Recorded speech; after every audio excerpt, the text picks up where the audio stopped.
nguvu ya Roho Mtakatifu mara 2 zaidi. Hilo ndio somo. Kupata nguvu ya Roho Mtakatifu mara 2 zaidi. Fungua kitabu cha Hagai sura ya 2 mstari wa 9. Hagai sura ya 2 mstari wa 9. Hagai sura ya 2 mstari wa 9, nasoma kwa msaada wa Bwana. Nasema, utukufu wa mwisho wa nyumba hii utakuwa mkuu kuliko utukufu wake wa kwanza. Bwana Yesu asifiwe. Asema Bwana wa majeshi. Yeah.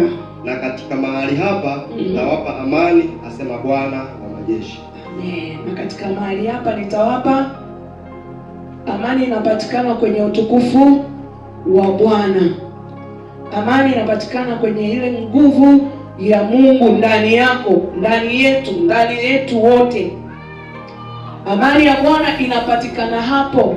Kwa bila nguvu ya Bwana, sidhani kama unaweza ukawa na amani. Sidhani kama utakuwa na amani ya kumwabudu Mungu, kujiachia kwa Mungu. Yaani utaona ni usumbufu. Wenzao wanacheza, wanafurahi, wanaabudu, wewe hawajuzi. Bwana asifiwe. Kanisa la Umoja tumetangaza tunatamani wakati mwingine nisisimame kuhubiri, Roho Mtakatifu akiachiliwa, kila mtu ahudumiwe kulingana na vile Roho alivyokusudia siku hiyo. Kwa huu ni wakati wa kumtaka Bwana na nguvu zake. Hatuhitaji kujiongoza wenyewe. Dunia imeisha. Dunia ina changamoto nyingi. Huko nje hakufai. Bila kujikita kwenye nguvu za Roho Mtakatifu, wakati mwingi tutakuwa tunapigwa ngwala, tunaanguka. Kwa sababu nguvu ya kutusaidia kutuepusha kwenye hizo ngwala tu. Nguvu ya kutusaidia kusimama kwenye huduma ambazo Mungu ameweka ndani yetu, hatutaweza. Ule utumishi ambao Mungu amekuamini wewe. Kwa nini amekuchagua wewe? Amekuamini kwamba unaweza ukafanya. Lakini hauwezi ukafanya peke yako bila hiyo nguvu ya Mungu kuidai, ikusaidie, ikuwezeshe, ikutie nguvu. Kuna wakati mwingine unakutana na changamoto nyingi, unasema mimi naacha. Usiache. Hiyo nguvu ya Bwana iko ndani yako, itakusaidia. Wakati unapopita kuna mtihani Mungu amekuwekea, kuona kwamba kweli huyu ananitegemea mimi, anategemea nguvu zangu, anategemea uwezo wangu. Utukufu wa mwisho utakuwa mkuu. Kwa Mungu ameachilia nguvu kwenye agano hili, agano jipya, na utukufu wa Mungu tunauona. Ukitamani kuona, mwambie Mungu, nifungue macho nione utukufu wa Bwana. Watumishi wa Mungu wamesimama hapa, wameongea, wameona nini? Kwa sababu Roho yuko kazini, anafunua. Unaweza ukaingia ukatoka usione chochote. Mwambie Mungu, nataka na mimi nione, nisione nguvu zako. Daudi anazungumza, anasema kwenye ile Zaburi ya 63 mstari wa 1 mpaka wa 2, anasema Mungu, Mungu wangu, nitakutafuta mapema. Nafsi yangu ina kiu, mwili wangu una shauku. Lakini mstari wa 2 pale anasema nizione nguvu zako na utukufu wako. Lazima uwe na shauku, lazima uwe na kiu ya kuona nguvu ya Mungu ikitenda kazi ndani yako. So ione tu, ianze kutenda kazi ndani yako. Uone madhihirisho ya nguvu za Mungu kwenye maisha yako. Tunaenda kujifunza ili kupata nguvu za Roho Mtakatifu mara 2. Tunaenda kujifunza kwa habari ya huyu Elia. Elia alikuwa ni nabii mkuu. Alikuwa ni mtu ambaye ni mkubwa. Si nielezeje, lakini ukisoma tu habari zake, ni mtu ambaye alikuwa jasiri. Amen. Ni mtu ambaye hakuogopeshwa, ni mtu ambaye alikuwa tayari kusikia kile Mungu anachosema na kukifanya.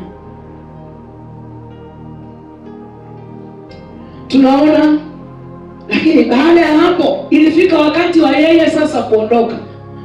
Mungu anampa maagizo ya kwenda sasa kumpaka mafuta nani? Elisha. Fungua Wafalme wa kwanza 19, 16 na 19. Tusoma hapo alafu tuendelee na somo letu. Wafalme wa kwanza 19:16 mpaka 19. Wafalme wa kwanza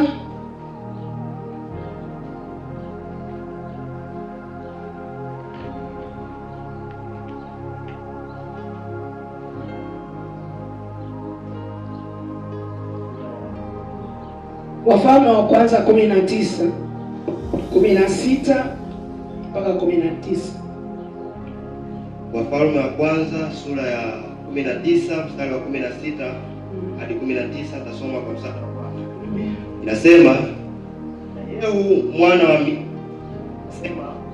na Yehu mwana Nimshi mtie mafuta awe mfalme wa Israeli, na Elisha mwana wa Shafati wa Abel-Mehola mtie mafuta awe nabii mahali pako. Na itakuwa atakayeokoka na upanga wa Hazaeli, Yehu atamuua, na atakayeokoka na upanga wa Yehu, Elisha atamuua.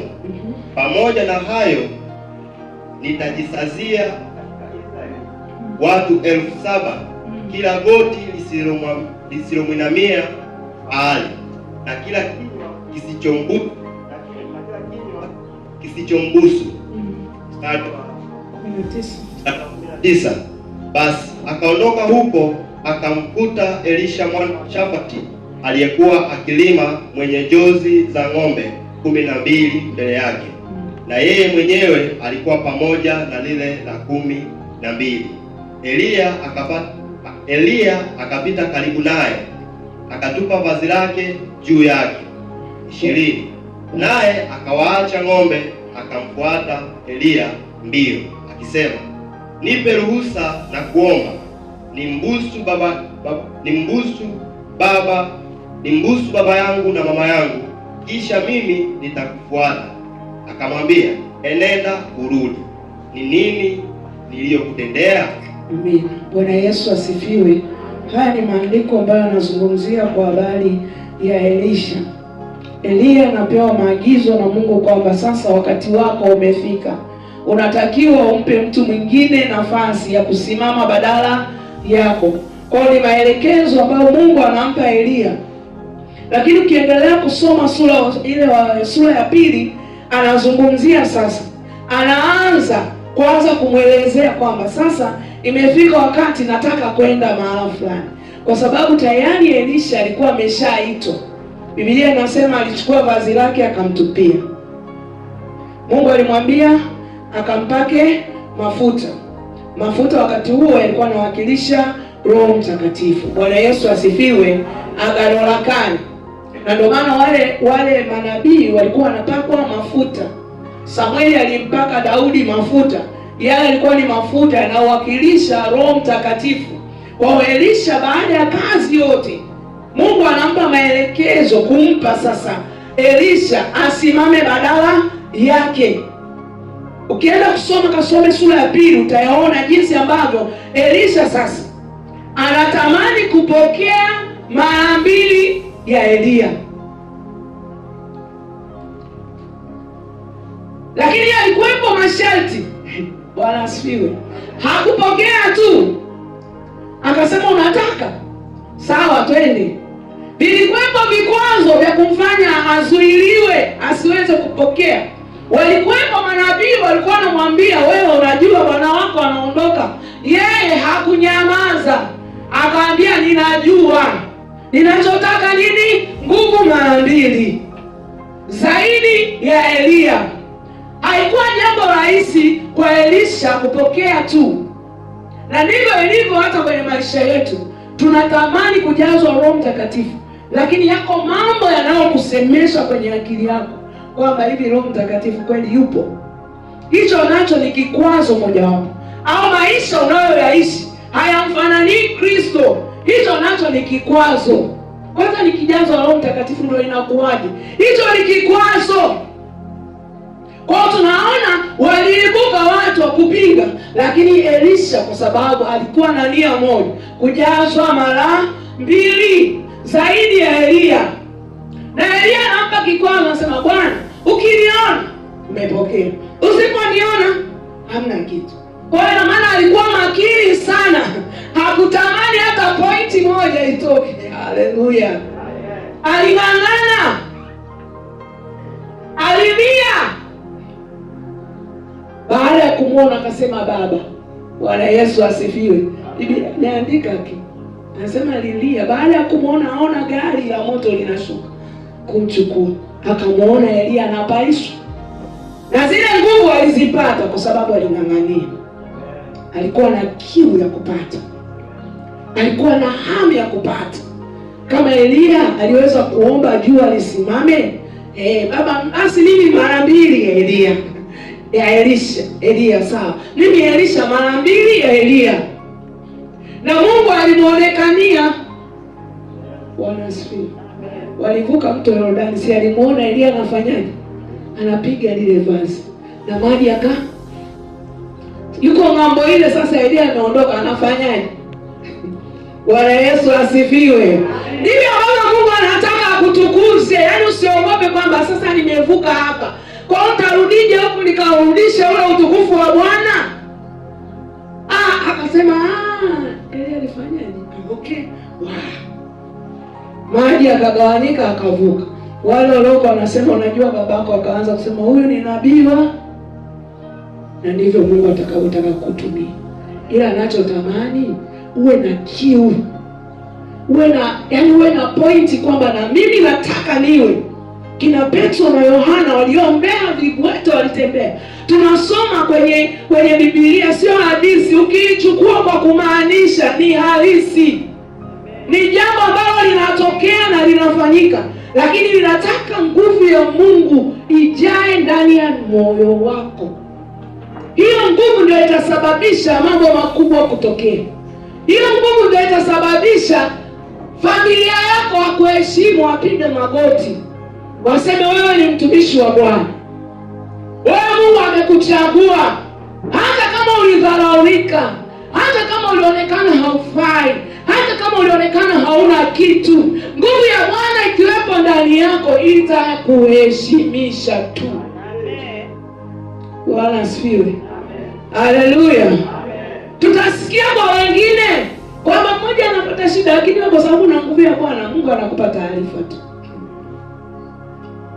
Yanatokea wewe ulishayajua na ulishajipanga na ulishaomba, kwa anapokuja hayana pressure juu yako. Unaona la kawaida tu, kwa sababu amani ya Kristo tayari imetengeneza. Walipanga vita juu yako. Roho Mtakatifu anakujulisha. Unaanza kupigana vita kabla havijatokea. Vikija, yani ni kama upepo tu unapita hivi. Umevukaje? Kwa sababu nguvu ya Mungu iko ndani yako, inakuonyesha, inakujulisha, inakukumbusha, inakufundisha, inakuhimiza. Hatutakuwa na sababu ya kusema njoo kanisani kama una nguvu ya Mungu ndani yako. Kama una nguvu ya Mungu ndani yako, hata kama uko bize vipi, moyo wako hautatulia. Nakwambia, hautatulia. Muda wa ibada ukifika tu, Roho Mtakatifu ataanza kuzungumza. Kila unachofanya unaona kifanyiki. Utagusa hiki akigusiki. Utafanya hivi kuna nini? Atakukumbusha leo ibada. Kusema sawa, nimebana. Roho Mtakatifu, naomba tu nipe nafasi tu nikae hapa niombe. Ukiomba ukajiungamanisha, aisee, utajisikia amani na utafanya kazi. Lakini usipofanya, kama una nguvu za nini? Haleluya. Yaani usione Jumatatu imepita kawaida, Jumanne kawaida, Jumatano kawaida, Alhamisi kawaida, Ijumaa kawaida, yaani Jumamosi kawaida, Jumapili na yenyewe unakuja basi kwa sababu Jumapili. No. Roho Mtakatifu hayuko hivyo. Kwa tunahitaji nguvu mara mbili. Elisha alipata nguvu mara mbili. Na ile nguvu aliyotembea nayo ni ile nguvu aliyotembea nayo Elia. Kwa hiyo alipata nguvu ya Elia mara mbili. Elisha akapewa mara mbili. Nimesema hakupewa tu kwamba chukua kitambaa hiki. Mpaka akifikie hapa kulikuwa na hatua. Mpaka ufikie ujazo wa Roho Mtakatifu, ziko hatua unazotakiwa kupita. Unaona uelewe, mwambie Mungu, hapa sielewi. Mimi ninachotaka nguvu ya Mungu ndani yangu. Sitaki kutembea mwenyewe. Sitaki kukaa mwenyewe kiasawasala. Niombe wapendwa, wokovu bila nguvu ya Mungu ni rahisi sana kuanguka. Ni rahisi sana kudanganya. Ni rahisi sana roho ya uongo kukutawala. Utanidanganya mimi, lakini Mungu je? Utaniambia mimi nilishikwa na shughuli, Mungu je anayekuona? Bwana Yesu asifiwe. Utasema jamani, mimi mwenzenu, yaani huku moyoni, nafsi yako ndani inaumia, ila mdomo tu unalopoka. Ndani baadaye unasema ila nimeongopa. Biblia inasema ulimi ni kingo kidogo, lakini na matatizo makubwa sana. Kwa ndani ya mioyo yetu nguvu ya Mungu ikijaa mara mbili, ndimi zetu zitatengenezwa. Maneno yetu yatatengenezwa. Mawazo yetu yatatengenezwa. Tabia zetu zitatengenezwa. Hata mtaani kwako ataanza kukushangaa. Hivi ni huyu au mwingine? Ni wewe, kwa sababu Roho Mtakatifu ameingia, amefanya operation yake. Wewe sio yule wa kukaa vikao na watu. Wewe ni umemaliza kazi zako, umechukua Biblia, umesoma. Umepata muda, umeomba. Muda wa ibada uko kanisani. Uko kwenye kazi zako. Sio mtu wa vikao. Wewe ni Mungu na wewe na kazi na vitu vingine. Bwana asifiwe. Wapendwa, ni siku za mwisho. Tunahitaji hii nguvu mara mbili. Kanisa ni siku za mwisho. Nikisema kanisa sio jengo hili, wewe hapo. Wewe ndio kanisa. Mimi ndio kanisa. Sisi ni mwili wa Kristo. Amen. Haleluya. Kama sisi ni mwili wa Kristo, Yesu yeye, yani sisi ni viungo. Hapa mwingine ni mkono, hapa mwingine ni kidole, hapa mwingine ni kucha, hapa mwingine ni jicho tu. Yaani yeye kazi yake ni jicho. Sidhani kama jicho likiumia mwili utaanza kufurahia. Sidhani. Tushajua. Sidhani. Kama kuna nguvu ya Mungu ndani ya kanisa, ndani ya kila mmoja, sidhani. Kwa sababu mwili tu wa kawaida ukijikwaa, yaani jicho linatamani ling'ang'anie pale, mkono uende ukashike, upige magoti, ukae chini ili uangalie tu yale maumivu. Na sisi tulio ndani ya Kristo ni zaidi ya hivyo. Ni zaidi ya hivyo. Lakini sipokuwepo nguvu ya Mungu, hata mwenzio akadondoka utaanza kucheka. Utaanza kumtangaza. Haitakiwi. Chukua nafasi ya kumwombea. Chukua nafasi ya kumtembelea na kumtia moyo. Aliteleza. So wakati wa kuchukua mabango. Chukua bango hilo lipeleke kwa Yesu. Omba rehema kwa ajili yake. Bwana asifiwe. Haleluya. Hayo ndio maisha anayoyataka Kristo. Tutafanya wengi wamjie Kristo kwa sababu tabia zetu zitakuwa tofauti na watu wa nje. Tabia zetu zitakuwa sambamba na Mungu alivyo. Aliwaonea huruma waliokuwa waovu. Bwana asifiwe. Alikaa na waovu, lakini alikuwa anawaombea, anawaambia habari za Yesu Kristo. Wapendwa, Mungu atusaidie katika nafasi hizi ambazo Mungu ametupa. Roho Mtakatifu awe ndani yetu ili tuweze kumuona kwa namna ya kipekee. Wangapi wanatamani kumuona Mungu akijidhihirisha kwenye maisha yao? Yaani wewe sababu ya mwingine kuja nyumbani mwa Bwana. Amen. Yaani atamani tu anapokuona afa anakuita, hivi unasali wapi? Yaani ule mvuto wa Roho Mtakatifu hauna haja ya kumshuhudia. Wewe maisha yako kwanza. Maisha yako kwanza. Hali yako ya kiroho kwanza. Huko ndiko kunakozaliwa vitu vya kimungu. Ukiharibika huko hautaweza. Nilikuwa nasikiliza, kuna mtu alikuwa anatoa ushuhuda, kanasema tulipanga kushuhudia. Tukasema vijana tukashuhudia. Lakini tukasema kila mtu ana eneo lake analotoka. Kwa hiyo tutapanga kulingana watu wa eneo hili. Kwa mfano mimi nakaa mtaa huu, basi nitaongozana mimi, ndio nitakuwa kiongozi. Lakini baada ya watu wakasema, jamani, hapa tubadilishane, huyu wa mtaa huu aende huu. Kwa nini anabadilisha? Neno limesema nabii hana heshima kwa ameshikilia hiyo. Kumbe yeye mwenyewe anajua anachokifanya. Kule mtaani wanamsoma kama hajaokoka. Tumeelewana? Amen. Kwa mpendwa, tafuta nguvu ya Bwana. Kila mtu atamani. Hata ukisema nimeokoka, hata usipojitambulisha, maisha yako tu yamtambulishe Yesu. Roho Mtakatifu akupe nguvu ya utambulisho. Wewe umeokoka. Kuna siku tumeenda Karume, nilikuwa na binti yangu yule pale. Tumeenda zetu Karume, tumeongozana. Tumefika mahali tunaangalia kitu. Wale watu wakaniangalia. Wakanyamaza kimya. Wewe hapo wewe. Mtumishi. Nikamuuliza, kwani wewe umeona nini mpaka unaniambia mimi mtumishi? Wana watumishi wanaonekana tu bwana. Wanaonekana, tukaambia sawa, mimi ni mtumishi wa Bwana. Kwa hiyo hapa tunauziana bei ya mtumishi. Bwana asifiwe. Sijui, hanijui. Mpaka mimi akaniuliza, mama, sasa unaona nini? Nikamwambia mimi sijui, labda Yesu ameweka kibango hapa usoni kwangu, anamuona Yesu. Wana mambo yao, wanaona kitu cha tofauti, kwa hiyo lazima waseme. Unajua mazingira hayo, wengine wako na vitu vyao vile vya upande wa kule. Kwa wana jicho la kuona kwamba huyu mtu sio wa kawaida huyu. Hatuwezi tukamfanyia kitu hiki kwa sababu sio wa kawaida. Hawezi akahimili, sasa lazima aseme. Nguvu ya Mungu na nguvu ya shetani haviwezi vikakaa pamoja. Lazima nguvu ya shetani ishindwe, alafu itangaze nguvu ya Mungu.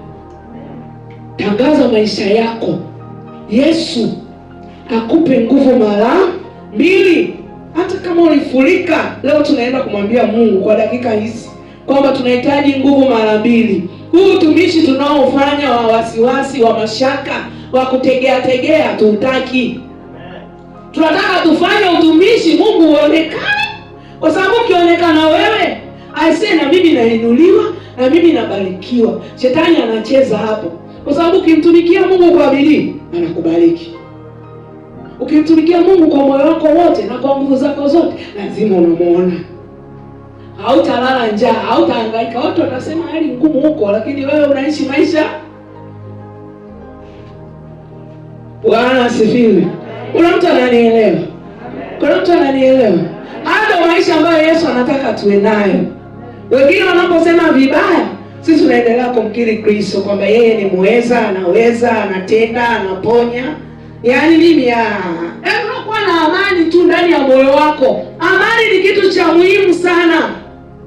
Ile Hagai anayosema amani ya kweli ni Roho Mtakatifu akiingia ndani, anasawazisha kila kitu. Hautakuwa na hasira za ajabu. Na hata zikija, Roho Mtakatifu anakupa utulivu. Tulia. Amen. Hakuna mtu aliyekuaga na hasira kama mimi. Bwana asifiwe. Lakini kuna siku nikamwambia Mungu, hii hali mimi naikataa. Naona ninakoelekea siko. Naomba unisaidie iondoe. Kwa hata mtu akija na maneno yake katakuja, lakini baadaye nasikia tu kuna hali na katazo. Wewe afu unajisikia nacheka. Imeshapita. Bwana asifiwe. Kwa nguvu ya Mungu ni ya muhimu sana kwa kila muumini. Omba nguvu ya Mungu mara 2 zaidi. Kama ukujazwa Roho Mtakatifu, pita hapa mbele, watumishi wa Mungu wako hapa. Tutaomba ujazwe nguvu za Bwana. Hatutamani ibada za kawaida. Tunatamani ibada tukiamua kuabudu tu. Leo ni siku ya Bwana. Hata tukitoka saa 8, leo ni siku ya nani? Alisema siku 6 mfanye, siku ya 7. Tunamkosea Mungu, unajua? Unajua tunamkosea? Unajua? Yaani watu sasa kitoka kanisani kazini. Sasa umetafakari saa ngapi ulichojifunza? Umetulia saa ngapi? Unajua wakati mwingine inabidi tujiongeze tu wenyewe, kwamba Mungu alisema tupumzike. Umekaa saa ngapi na watoto wako? Wiki nzima haukuwepo, si ndio huo muda? Mungu akusaidie. Tunatafuta pesa ndio, lakini Mungu alisema tupumzike. Zamani ilikuwepo ibada ya asubuhi na jioni, tunatoka saa 6, saa 10 tena tunarudi. Lakini shetani alivyo mdanganyifu katuambia ibada 2, 1, 3 imeenda.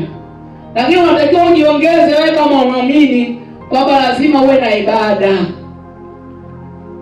Tengeneza mazingira ya kusababisha kila ambacho umekikosa wiki nzima, Jumapili basi kitafakari. Amen. Amen. Najua wengine wameajiriwa hata kutoka hapa wanaenda kazini, lakini hebu kumbuka tu. Alafu mwambie Roho Mtakatifu, nipe njia. Sawa, natakiwa kwenda, lakini nipe njia.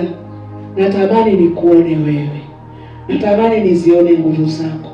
Natamani nione Roho Mtakatifu akinijilia ndani yangu. Simama kwa miguu yako. Roho Mtakatifu akupe roho ya unyenyekevu. Elia alifanya